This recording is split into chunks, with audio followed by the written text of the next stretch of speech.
Hello, everybody. Welcome back to the channel. I am the Inconsequential Runner, joined here with Coach Mark. Hello, Coach Mark. How's it going? Oh, I'm good, thanks, Darcy. How are you going? I'm going great. I'm going great. Thanks for joining us, Coach Mark. For those of you that are joining us, thank you. And if you're joining us for the first time, this is how it works. We've got an esteemed coach with us, Coach Mark, and this is our opportunity as runners to ask a coach what we want answers to. So if you have any questions you would like me, the Inconsequential Runner, to ask Coach Mark, feel free to drop it in the comments. We'll pick it up and we'll ask Coach Mark. And if you want to stay in the loop with other questions, and Coach Mark's response to those questions, you know what to do. Hit subscribe. If you like this video, give it a thumbs up. You know it helps. It's free for you and it's great for us. Thank you so much for that. Coach Mark, the question we've got for you today, and we've already talked about hydration, which has been an absolute lifesaver, the pre-race hydration. So you can be hydrated, but you don't need to, have a toilet break in the 3 hours after the race starts. So getting that absolutely honed means we're hydrated, but we've got one less thing to think about during the race. Let's flick it on its head and let's talk about meals now. But for anyone watching and wants to see that hydration video, we put great labels on our videos. So just go back, look for the one that talks about hydration. It's there ready for you to watch. But Coach Mark, pre-race meals, give us some tips, give us some insights on what we should be thinking about getting our pre-race meals sorted. Coach Mark, what sort of things should we be thinking about? Yeah, well, of course, food, just in general, and certainly before a race, is such an individual thing, and what works for one person doesn't work for another. So, first thing I'd say is it's really important that you gradually hone a template that works for you in training. So then you do it in a race. It should never be a surprise. You should never do anything new before a race. So anything you eat before a race should have been tried in training. So then you find what works. So that's the first thing I'd say. Then the other thing, you've heard of the glycemic index. Yep. Or GI, and for those that don't know, in simple terms, that's just the speed that sugar gets released or carbs get released into your body. And carbs is the main food fuel that we use when we run. High GI foods and low GI foods. So that's pretty much all you need to know, and it's very easy to Google which is which. But before a race, you want to think low GI. You go low GI, you're not going to go too far wrong. And actually, I'll tell you a little story of a lab experiment. Actually, I did many years ago, where we got a guy basically testing this, how they reacted to high GI foods and low GI foods before intensive exercise, and they were on a bike. So, okay, we got the same guy. What they did is they had red lentils. First they fasted. Yep. They fasted beforehand. Then they ate a bowl of red lentils. Which is low GI, is it, or very low GI? okay, Incredibly okay. low GI. Not particularly tasty. They were actually. but they Some were of us low don't GI care. We'll eat anyway. whatever works. Yep. Exactly. Ate the red lentils, and what we did is, so we measured their glucose level, blood glucose level at the end of the fasting. Okay, so say it was down here. They ate the red lentils, and then we waited. How long was it? Maybe 20 minutes, half an hour, and basically you saw the gradually climb. Right. Then they hopped on the bike and started exercising. Every 3 minutes, we took them off and took another blood prick and measured their blood glucose level. So what happened was it gradually tailed off over a long period of time. Okay. And also, they were just giving us feedback 1 to 10 how they felt. Okay. They felt pretty good the whole way, as you'd expect, because they still had lots of fuel during the whole thing, so that their blood glucose levels tailed off very slightly and was always well above their fasting level, as we expected to find, okay? So here's the thing. So the next day, we got the same guy back, and he did exactly the same thing, exactly the same procedure, except instead of red lentils, he had a bowl of cornflakes. Cornflakes. Okay, so The high GI stuff. cornflakes is incredibly high GI. Right. Definitely a no-no before a race. Don't Is have that because of the cornflakes. sugar in it, or What happened? okay? Yeah, well, it's the sugar, but not just the sugar. It's just the makeup of the carb. It's just a very quick release carb that cornflakes are made up of. Gotcha. They're just are so So highly if we're thinking processed. high GI, low GI, we can't say it's Yeah, a strict correlation with sugar. There's other factors not involved. necessarily. So research it. Whatever you think you're about to eat, Yeah. check it's low GI, high GI. Okay. Yeah, they ate the cornflakes. Okay, their blood glucose level shot up rapidly, like way higher than the lentils. So that looked good. They then started exercising. But what happened then? It dropped like a stone. Yeah. But here's the interesting thing: it didn't just drop to the level of the fasting level; it actually dropped below the fasting level. So they were worse off. They were worse off exercising after a few minutes than they were, having fasted for quite a period of time. Oh, that's interesting. What we then asked them, how do you feel? They felt terrible, and that was shown in their performance. They weren't able to pedal for as long or as fast. So here's what happened in a sort of a very simple scientific terms. It just got all this high GI, all this carbs and sugar just got released straight into their bloodstream. They got a massive insulin response, and it just dealt with all the sugar and more, basically any sugar that was available.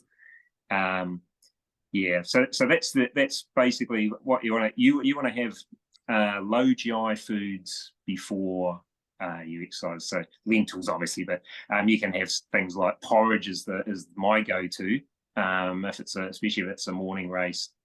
And you can add things to porridge, so banana and honey's obviously high GI by itself, but if you add it in with porridge, the whole packet is quite low GI. Yep. And that should keep you going for a long period of time. Baked beans is another one. You can have grainy bread is another one that's good. Find out what works for you again. What you wouldn't want, for example, would be white bread and jam and washed down with orange juice, for example. Yeah. That wouldn't be a good pre-race meal. You're likely to get this massive high, and at the moment you start exercising, you'll feel terrible. You'll get a big adrenaline response and an insulin response, and then you'll be struggling. Coach Mark, I'm really pleased that you've talked about it being such a personal thing, because I've heard a lot of people talk about what they eat before a race, and I've tried some things, all of the things, and some work and some don't. And what I've narrowed it down to was what works for me by and large at the moment, and there must be better out there, and I'll continue to search.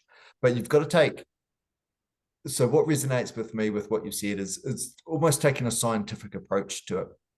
And what I've been doing is looking at two things: what I'm eating and how soon before a race I'm eating it. So that's another part that I'll just ask you in a second, Coach Mark. But what I've been eating is Vogels or a bagel. I'm finding a whole bagel too heavy. I'll have a half a bagel, and that'll get me through a 10K race easy. It'll be Vogels with peanut butter and banana on top.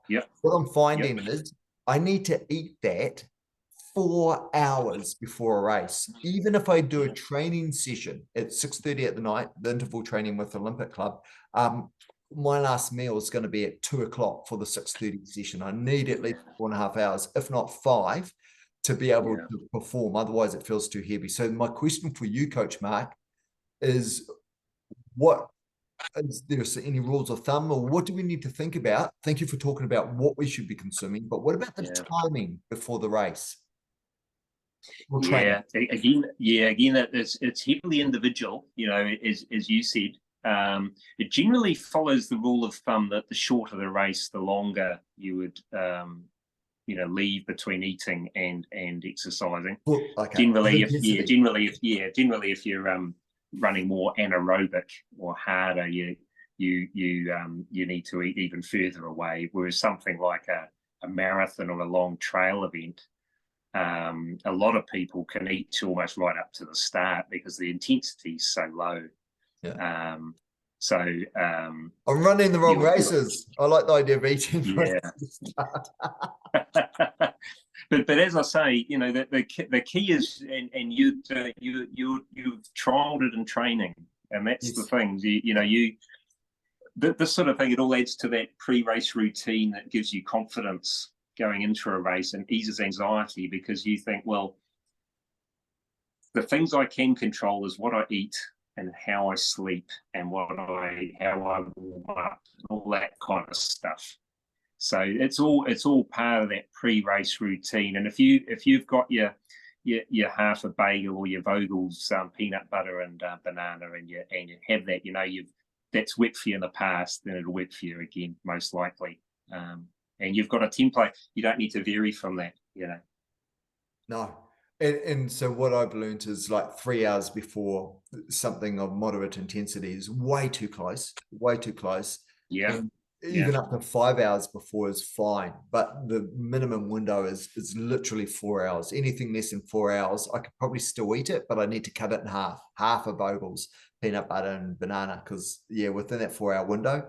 So I've got a window for eating now. And thank you for your insights today, Coach Mark. And for those that have seen our hydration, but there's also a window for that, which I also follow for training. 2 hours before training, that's when I shut off the liquids, knowing that I've hydrated up to that 2 hour point. And there's a couple of other tips there, but I won't get into it. It's all in that video. So having that structure about what to eat and what to drink and continually refining it is putting me in a better and better position. I wasn't aware of the glycemic index. I know that it existed, but I never really thought about it in terms of how your insulin level responds to it and how it affects you in training. So that empirical information that you shared with us in terms of the data that you got from that experiment was really valuable. Thank you for that. Something else I need to be conscious of if I'm looking to try make adjustments to my nutrition. And the other thing too is, and I'll leave the last word with you, Coach Mark, but when we talk about the scientific approach, I have another question here from someone, and maybe we do this in the next video, about a daily journal and the critical things that we can reflect on each day. Well, let's do that in our next video, Coach Mark. So those of you that want to be across that video in terms of, well, what should your daily journal include? We've already talked about nutrition. But if you want to be across that video, probably the best thing to do, you know this, hit the subscribe button now. So when that video hits, you'll get notified.